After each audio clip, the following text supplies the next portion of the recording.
Hola queridos hermanos, reciban todos un caluroso saludo y sean todos bienvenidos a mi escuela sabática. En esta semana estamos estudiando la lección número 6 del tercer trimestre. El título de la lección es Amigos para siempre. Pablo sigue alabando a los tesalonicenses por las buenas cosas que ve en ellos y para animarlos en medio de la persecución que todos ellos enfrentan. La lección de esta semana tiene temas muy importantes, como por ejemplo, Pablo describe los eventos y las emociones del período en su salida obligatoria de Tesalónica y también enseña el regreso de Timoteo a Corinto, con noticias acerca de la iglesia, y hace un énfasis central en el capítulo en el profundo vínculo que Pablo tiene con los creyentes en Tesalónica. Veamos qué tiene que decirnos la escuela sabática de esta semana y esperamos que al estudiarlas el Señor nos bendiga a todos. El versículo base para la lección de esta semana se encuentra en Primera de Tesalonicenses capítulo 3 versículo 13. La Biblia dice así: para que sean afirmados vuestros corazones irreprensibles en santidad delante de Dios nuestro Padre, en la venida de nuestro Señor Jesucristo con todos los santos. Había un anhelo ferviente en el corazón del apóstol Pablo, y era el deseo de mantener una estrecha relación con los creyentes tesalonicenses a fin de mantenerlos en la fe para que estuviesen irreprensibles a la hora de la segunda venida del Señor Jesucristo. Pablo consideraba a los tesalonicenses más como amigos que como feligreses. De hecho, había un profundo vínculo emocional que Pablo tenía con esta gente. Él reforzaba sus mentes con el amor que él tenía por ellos. Y las palabras que él les expresa a los tesalonicenses, como recordarán la semana pasada, eran palabras que tenían una profunda pasión y emoción en amor por los creyentes. Aunque las palabras son sinceras, también los ayudarían a prepararse para las críticas que los seguirían. En otras palabras, los tesalonicenses enfrentarían cierto tipo de persecución y de angustia que Pablo estaba tratando, al expresarle su amor, demostrarle que él estaba con ellos. Pablo comienza y termina esta sección en oración. Además, el deseo de Pablo que ellos fueran irreprensibles en santidad en ocasión de la segunda venida de Cristo demuestra el amor y la amistad profunda que él tenía con ellos. Él quería de esta manera marcar el tiempo y la historia, y Pablo deseaba fervientemente encontrarse con los tesalonicenses allá en la eternidad. Esto impulsaba su gran preocupación por ellos y en toda carta por sus creencias y su conducta. Pablo amaba tanto a esta gente que quería que estuvieran listas para el regreso del Señor Jesucristo. Este debe ser el anhelo de todo aquel que pastorea a sus ovejas: amarlos, cuidarlos y prepararlos para mantenerlos irreprensibles a la hora de la venida de nuestro Señor Jesucristo. Veamos qué nos dice la lección del día domingo con relación al ejemplo de Judea. Estudiemos la escuela sabática. Allí está la bendición para tu corazón. Continuemos con la lección. La lección del día domingo tiene por título El ejemplo de Judea. En la lectura superficial de Primera de Tesalonicenses parece una digresión. Una digresión es una especie de desviación, es una especie de desenfoque para enfocarse en otra cosa. Y el apóstol Pablo parece hacer eso. Aunque pareciera desviarse del tema, en realidad él se enfoca en el tema y continúa de los temas que él está hablando previamente, que son agradar a Dios y cuidar a los nuevos creyentes. Pablo continúa en el versículo 14 y dice, Pablo vuelve al tema de la imitación. Resulta que los judíos allá en Judea, los judíos de Judea, para ser más específico, habían despertado una persecución agresiva y terrible contra los cristianos. Así es que Pablo hace referencia a esto. La persecución en Tesalónica era el eco de la persecución allá en Judea. Algunos judíos persiguieron allá a los cristianos judíos, pero también a los gentiles vecinos judíos juntos persiguieron también a los creyentes de Tesalónica, mayormente a los cristianos de origen gentil. Pablo muestra que esta persecución está ligada a la idea más amplia. Los que siguen a Cristo confrontan oposición, incluso también persecución. Y Pablo continúa con esta idea. Los judíos creyentes de allí de Judea eran un ejemplo perfecto de buenos cristianos. ¿Por qué? Porque a pesar de que estaban siendo perseguidos, ellos se mantenían firmes en lo que habían creído. Por otro lado, estaban los otros judíos que estaban también en Judea, que eran los perseguidores. En otras palabras, allí mismo habían judíos que eran cristianos y judíos que eran perseguidores. Los mismos judíos que habían matado, asesinado a Jesucristo junto con los romanos. Pablo aquí revela su sentimiento acerca del grupo específico de judíos que lo siguieron de lugar en lugar, sembrando discordia y oposición. Pablo habla acerca de las autoridades de Judea, y específicamente ahí en Judea que habían colaborado con los romanos en la muerte de Jesús, y estos obstruían la predicación donde quiera que fuera. Aquí Pablo parece repetir como un eco de que Jesús ya había dicho acerca de estas cosas, cómo serían maltratados y cómo también procuraban matarlos. Pero sin embargo, allí mismo en Judea, igual que en Tesalónica, igual que en Corinto, había un pueblo fiel. Y a este pueblo fiel era al pueblo que se refería Pablo. Era por el pueblo por el cual Pablo oraba. Era el pueblo por el cual Pablo estaba tratando de agradar a Dios y cuidar a los nuevos creyentes. Tanto es así que la escuela sabática dice, Pablo también era judío. Dice, Pablo mismo era judío y no difamaba a una clase entera de las personas. Jesús y los primeros discípulos fueron judíos. Ellos formaron el núcleo original de la iglesia. Pablo, cada judío que él conocía como Silas, Bernabé y Timoteo, era un amigo para la eternidad. En otras palabras, Pablo tenía un grupo especial de judíos al cual él pertenecía. Y ellos pertenecían a ese grupo de creyentes que eran fieles a Dios y que Pablo tenía el anhelo y el deseo de que se mantuvieran fieles hasta que Cristo viniera. Es fácil muchas veces señalar a la iglesia por discriminar a personas que tal vez usan tatuajes, se cortan el pelo diferente. Y es cierto, algunas veces hay discriminación. Hay una palabra que se llama etnoclancia, que se trata o tiene que ver o se puede definir como un grupo que trata de aniquilar, de matar, de desaparecer a un grupo específico o alguna raza. Pero también existe la religioclancia, existe la culturaclancia, el race-clancia y el politiclancia y también el deporte-clancia. ¿Por qué? Hay gente que discrimina. Los judíos impíos, los judíos desobedientes, que eran criminales, que eran pecadores, eran los judíos a los que se refería Pablo.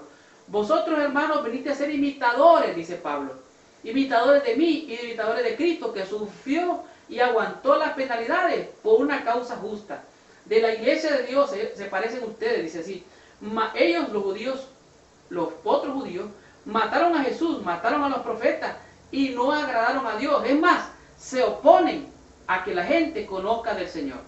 El apóstol Pablo veía un ejemplo en Judea, pero no de los judíos que perseguían y mataban a los que Dios les enviaba, sino el ejemplo de aquellos creyentes que eran fieles, que aceptaban al nuevo creyente y se mantenían irreprensibles para la venida del Señor Jesucristo. Veamos qué nos dice el día lunes con relación a la esperanza y el gozo de Pablo. Continuemos con esta lección y recibamos la bendición. La lección del día lunes es la esperanza y el gozo de Pablo. En los 14 versículos que van desde 1 Tesalonicenses, capítulo 2, del 17 hasta el capítulo 3, versículo 10, Pablo ofrece un informe cronológico de su separación de los creyentes de Tesalónica. El tema de la amistad corre todo el pasaje. Los tesalonicenses no eran solo feligreses de Pablo, eran también sus amigos. El pasaje late con profunda emoción, de tal manera que sus consejos y aún sus críticas a la iglesia hacen de Pablo un orador que se refiere a la iglesia como el más hermoso objeto de su amor. Tanto así que se ve en la luz de su amor y su preocupación por ellos, y por el amor que él ha ganado el derecho a aconsejar a la iglesia. La realidad es que un consejo es mejor recibido cuando está basado en el amor. Pablo está diciéndole a los tesalonicenses: ustedes son algo especial para mí, son más que mis amigos. Tanto así que la gloria, la esperanza, la alegría y el gozo de Pablo estaba centrado en los nuevos creyentes. Dice: hemos sido separados, pero los amo con un amor entrañable. He sido separado de ustedes de una manera injusta, de una manera sorpresiva. Pero ¿saben qué? Aunque he querido volverlos a ir a ver, dice el apóstol Pablo, dice allí en 1 Tesalonicenses capítulo 2, versículos 17 al 20, dice: Satanás me lo ha impedido, pero ¿saben qué? Ustedes son mi gozo, ustedes son mi esperanza, porque ustedes son las estrellas de mi corona cuando Cristo venga. Vosotros sois vuestra gloria, dice Pablo. El gozo de Pablo, descrito en este día, es totalmente impresionante, porque el amor que él demuestra por los nuevos creyentes va más allá de esta vida, sino que se enfoca hasta la vida eterna. El concepto de quedar huérfanos demuestra aquí que Pablo fue de manera violenta separada de los nuevos creyentes. Y dice así la escuela sabática: como si sus padres acabasen de morir, él quiere visitarlos porque los extraña. Están ausentes en persona, pero no en su corazón. Él culpa de esta demora a Satanás, y sus palabras aquí demuestran la realidad del gran conflicto. El enemigo de las almas es el que pone obstáculos, el enemigo de las almas es el que pone barreras, el enemigo de las almas es el que causa división. El enemigo de las almas fue el que causó que Pablo tuviera que ser expulsado de allí y ser separado de los nuevos creyentes. Pero ¿saben qué? Pablo aquí tiene algo de que gloriarse en la segunda venida de Jesucristo. Él dice: vosotros sois mi gloria, vosotros sois mi corona, vosotros sois mi gozo, vosotros sois mi prioridad, porque no hay mejor prioridad que la de salvar las almas. Hay cosas que son efímeras, son pasajeras, son como la niebla que amanece y se va. Pero el que hace la voluntad de Dios, dice la Biblia, permanece para siempre. Impactar con lo que nosotros hacemos es importante, porque algunas veces podemos cambiar la vida de alguna persona. Y nuestro testimonio, tratando de guardarnos irreprensibles y dar buen testimonio, puede salvar a otros y hacer que otros vengan al conocimiento de la salvación en Jesucristo. Veamos qué nos dice el día martes la lección con relación a la visita sustitutiva de Timoteo. Estudiemos la lección de escuela sabática. Allí está la bendición para tu corazón. La lección del día martes es una lección muy impresionante, porque se trata de la visita sustitutiva de Timoteo. En otras palabras, Pablo deseaba de estar allá en Tesalónica, pero como no podía estar, entonces tuvieron que enviar a Timoteo. Dice así: ¿en qué contexto más amplio ve Pablo los sufrimientos de los tesalonicenses y de sí mismo? Pablo dice: no puedo soportarlo más, nos acordamos de vosotros, los extrañamos, anhelamos estar con vosotros, tesalonicenses, pero no puedo estar allí. ¿Saben qué es lo que hemos decidido? Hemos decidido lo siguiente: hemos decidido enviar a Timoteo. Timoteo era el compañero de Pablo, era el hermano fiel de Pablo, con quien Pablo andaba en todas partes. Entonces Pablo tomó la decisión, junto con los demás misioneros, enviar a Tesalónica a Timoteo. ¿Por qué? Porque Pablo anhelaba de que los tesalonicenses se mantuvieran fieles. Entonces él mandó a su compañero fiel, a su hermano, al siervo de Dios, al colaborador de Dios y de nuestros hermanos. Y de esta manera Pablo sabe que la misión era difícil y hace lo mejor que puede con el fin de abrir el camino para que Timoteo sea recibido como si Pablo mismo fuera con ellos. Pablo estaba angustiado, él deseaba estar en compañerismo con los tesalonicenses, pero no podía hacer nada por estar allí, porque el enemigo le había puesto trampas y le había prácticamente obstruido el camino para llegar hasta allá. Entonces él decidió con los demás enviar a Timoteo, su compañero fiel, para tener noticias de ellos.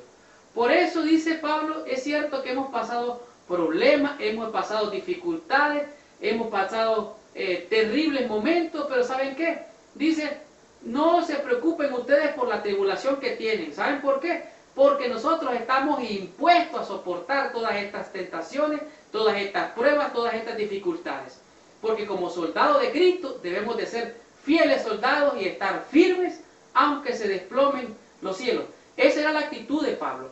Pero algo interesante que me llama la atención es un poquito más abajo de la cápita del centro de este día, en el día martes. Y dice así: cuando el sufrimiento realmente llega, deberíamos verlo como el cumplimiento de una profecía y un estímulo en vez de un desánimo. El propósito de la profecía no es satisfacer nuestra curiosidad acerca del futuro, sino proveer una sólida seguridad en medio de los desafíos que afrontamos cada día. La visita de Timoteo a Tesalónica tenía como propósito animar a los hermanos y darles a saber que aunque estaban siendo perseguidos, aunque estaban siendo atribulados, aunque estaban pasando grandes problemas, ellos deberían de ser fieles soldados de Jesucristo. En este día nos llama la atención las preguntas que están en la parte inferior. Dice: ¿qué cosas podemos hacer día tras día a fin de prepararnos para soportar las pruebas que enfrentamos día a día? Este día yo escogí 3 palabras que seguramente a usted le van a servir para soportar cualquier problema que pueda estar enfrentando. Nosotros como creyentes pasamos muchas veces pruebas, y la prueba hay que superarla. Una vez que superamos la prueba, estamos siendo más fuertes. Hay cosas que no nos matan, nos hacen más fuertes para soportar con paciencia la venida de nuestro Señor Jesucristo. La otra es la tentación, y la tentación nada tiene que ver con la prueba. La tentación, nosotros mismos somos tentados cuando nuestros pensamientos, el enemigo pone pensamientos malos. Y de la tentación hay que huir, hay que resistir al enemigo y hay que acercarse a Dios para que el enemigo huya de nosotros con su tentación. Y la tercera es muy importante. Hay veces tenemos luchas, dificultades que no podemos resolver y estamos luchando y luchando y luchando muchas veces con la misma cosa. Y en la lucha solo hay que hacer 2 cosas. Número 1 es rendirse, porque algunas veces es el Señor que está diciendo: no, por allí no, por allí no. Entonces, sí, Señor, si eres tú, yo me rindo y entrego mi voluntad a ti. Pero también está la otra: si no es Cristo, puede ser el enemigo que te esté poniendo la lucha. Entonces la lucha hay que vencerla. Si tienes una lucha, si tienes una dificultad, tienes que hacer 2 cosas. Dijimos, número 1, rendirse, porque puede ser el Señor Jesús. Y número 2, vencer, porque en Cristo somos más que vencedores de aquel que nos llamó de las tinieblas a su luz admirable. Continuemos con la lección de esta semana y veamos la lección del día miércoles con el título de Resultado de la visita de Timoteo. Estudiemos la lección y recibamos la bendición. La lección del día miércoles es el resultado de la visita de Pablo. Imagínense ustedes a Pablo orando por los tesalonicenses. No tenía ningún informe, no sabía nada de ellos. Y todos aquellos nuevos creyentes que él había amado tanto, él oraba por ellos, pero no sabía nada por ellos. Entonces ahora pónganse a pensar. Pablo estaba orando por los tesalonicenses, pero después actuó. ¿De qué manera actuó? Unas veces tenemos que orar, otras veces tenemos que actuar. Tenemos que actuar en oración, pero también tenemos que orar antes de actuar. Y esto es lo que Pablo estaba haciendo. Pablo había estado orando por los tesalonicenses, entonces envió a Timoteo. Timoteo llegó allá donde estaban los tesalonicenses y al ver cómo estaban los hermanos, Timoteo volvió con buenas noticias. El apóstol Pablo dice: wow, cuando el joven Timoteo regresó con el informe, dijo: os recordáis con mucho cariño, estamos nosotros seguros que estáis firmes en la fe. Fuimos consolados de vosotros, dice el apóstol Pablo, por la fe admirable que vosotros tenéis. Hemos estado orando, dice, yo he estado orando, dice el apóstol Pablo, de día y de noche. ¿Por qué? ¿Y para qué? Para ver vuestro rostro. Pero el apóstol Pablo estaba pensando no en ver el rostro de ellos ahorita, sino cuando viniera Cristo. Y así es que, dice Pablo, no perdió tiempo. Y en el momento que recibió el informe, empezó a escribirle a los tesalonicenses para saber de las buenas noticias. Había un gozo tremendo y una felicidad y una gratitud en el apóstol Pablo, que lo repite una y otra vez de manera recursiva. Y de esta manera, la preocupación de Pablo por la fe era más práctica que teológica. Los capítulos 4 y 5 indican que necesitaban poner en práctica en línea su creencia. Aunque tenía amor y fe, estaban firmes en el Señor. Más tarde es evidente que ellos todavía tenían que crecer bastante. ¿Qué lugar ocupa en tu fe en la oración? Hay gente que dice y piensa que se debe orar de rodillas siempre, pero hay oraciones que en realidad se tienen que hacer presto. Es importante la oración. ¿Cuánto tiempo se debe orar? ¿A qué hora se debe orar? ¿Cuántas veces al día se debe orar? ¿Cómo la oración fortalece tu fe? Esto es como descorre el velo el día miércoles. Los resultados de la visita de Timoteo vinieron a ser gozo, alegría y gratitud del apóstol Pablo. Tanto que su oración parece ser meramente de agradecimiento a Dios. Pablo le daba gracias a Dios por el informe que trajo Timoteo de la misión que fue a cumplir allá en Tesalónica. Miremos qué nos dice el día jueves con relación a oraciones renovadas de Pablo. Estudiemos la lección y recibamos la bendición. Continuemos con la lección de esta semana. La lección del día jueves tiene por título Oraciones renovadas de Pablo. Y cómo no decir que son oraciones renovadas si se trata de la segunda venida de Cristo. Pablo estaba diciendo que él anhelaba encontrarse con sus amigos, con sus hermanos, con los nuevos creyentes de Tesalónica, porque él anhelaba ciertamente encontrarse con ellos. Pero no hablaba de encontrarse meramente aquí en esta tierra, sino reencontrarse cuando Cristo viniera en las nubes con todos los santos. La segunda venida de Jesús es el estímulo poderoso para el crecimiento espiritual de la fe del cristiano. Cada acto de abuso o de opresión será llevado a justicia y a juicio, y cada acto de amor o de bondad será reconocido o recompensado. Esto significa que cada acto pequeño, por muy insignificativo que sea, Dios lo va a premiar. Para Pablo, el énfasis de esta lección es la que es de la segunda venida de Cristo, que será gloriosa, donde se reunirán familiares, aquellos que ya no están con nosotros. Y este evento va a hacer que las relaciones cristianas sean sin fecha de vencimiento, porque durará por toda la eternidad. Parece ser que la oración final de la cual tanto habla Pablo es una oración que tiene que ver con la esperanza en la segunda venida de Cristo, de tal manera que el anhelo, el deseo de salvación, el anhelo poderoso de vida eterna, de salvación, de esperanza, está en la oración del apóstol Pablo. Pablo dice: Dios dirija vuestro camino a reencontrarnos con vosotros. Creer y abundar en amor es la misión que ustedes tienen para perseverar, para que cuando Cristo venga, sean afirmados vuestros corazones y seáis encontrados irreprensibles. Pero aún, si no pudiera volver, Pablo suplica a Dios que motive a los tesalonicenses a crecer en fe, en amor, no solo para con cada uno de ellos, sino también para con sus vecinos, para conforme las personas con las que ellos se relacionan. De tal manera que así son los eventos que está presentando Pablo. Cuando Cristo venga nos vamos a reencontrar. Estos son los seres angélicos de los cuales habla Pablo, los santos del Altísimo que vendrán con Cristo, en otras palabras, los seres angelicales. Y hay que tener bien claro esto, porque aunque ciertamente hubieron algunos que resucitaron cuando Cristo murió, y Apocalipsis habla de los santos, ¿hasta cuándo, Señor? ¿Hasta cuándo? Aquí en la segunda venida de Cristo es claro que está hablando que cuando Cristo venga, vendrá con todos los seres angélicos y santos. ¿Para qué? Para recoger a su pueblo. Esto era lo que estaba hablando Pablo.